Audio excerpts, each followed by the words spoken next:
যুক্তরাষ্ট্রের আর্থিক ও শুল্ক নীতিসহ নানা কারণে সম্প্রতি বিশ্ববাজারে দর হারাতে থাকে ইউএস ডলার।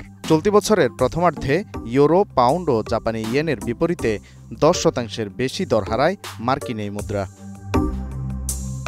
বিশ্ববাজারে যখন ডলারের দাম নিম্নমুখী, তখন বাংলাদেশেও পড়ছে দর। এই অবস্থায় বাণিজ্যিক ব্যাংকগুলো থেকে ডলার তুলে নেওয়া হলেও দাম ধরে রাখতে হিমশিম খেতে হচ্ছে বাংলাদেশ ব্যাংককে। কেন্দ্রীয় ব্যাংকের তথ্য বলছে, গেল কয়েকদিন ধরেই দেশে কমেছে ডলারের দাম।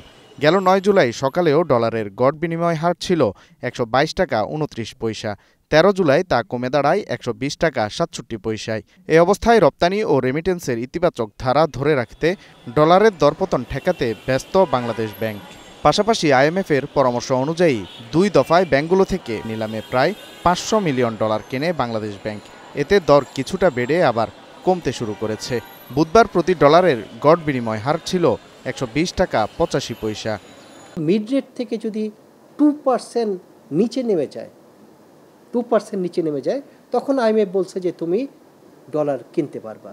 অন্যথায় কিন্তু ডলার মার্কেটে যোগান এবং মার্কেট থেকে ডলার তুলে নেওয়ার ব্যাপারে আইএমএফের একটা নিষেধাজ্ঞা আছে। কারণ এখন ওপেন করে দিয়েছি, রেটও তুমি ধার্য করবে না, মার্কেট উইল ডিসাইড, এবং তুমি সাপ্লাই চেনটাকে এইভাবে ডিসরাপশন করবে না বা ইন্টারভেনশন করবে না। তবে যদি দেখা যায় যে অনেক বেশি দাম বেড়ে যাচ্ছে, তখন তুমি রাষ্ট্রের স্বার্থে, অর্থনীতির স্বার্থে সাপ্লাই দিতে পারবা।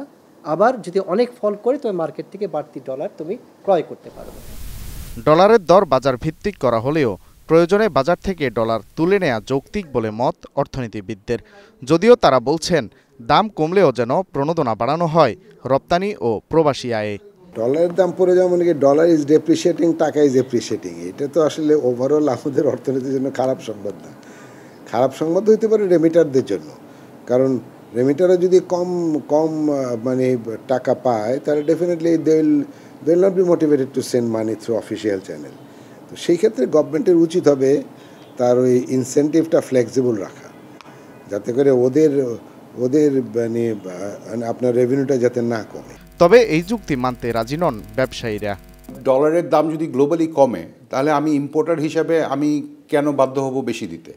কিংবা আবার যদি মার্কেটের থেকে যদি আপনি এটাকে আরও কমিয়ে দেন, তাহলে আমি এক্সপোর্টার হিসাবে আমরা বঞ্চিত হব। সো এই অবস্থায় আসলে যেটা হবে, আপনাকে যেটা মনে রাখতে হবে যে প্রবাসী আয়ের কথা ভালো কথা, কিন্তু সেটার জন্য আসলে সেটার খরচ সমস্ত ইম্পোর্টারকে কিংবা এক্সপোর্টারকে দিতে হবে, সেটাও হয়তো বা ঠিক না। এদিকে দর ধরে রাখতে প্রয়োজনে বাণিজ্যিক ব্যাংক থেকে আরও ডলার কেনা হবে বলে জানিয়েছে Bangladesh bank. Walid Sakib, Star News, Dhaka.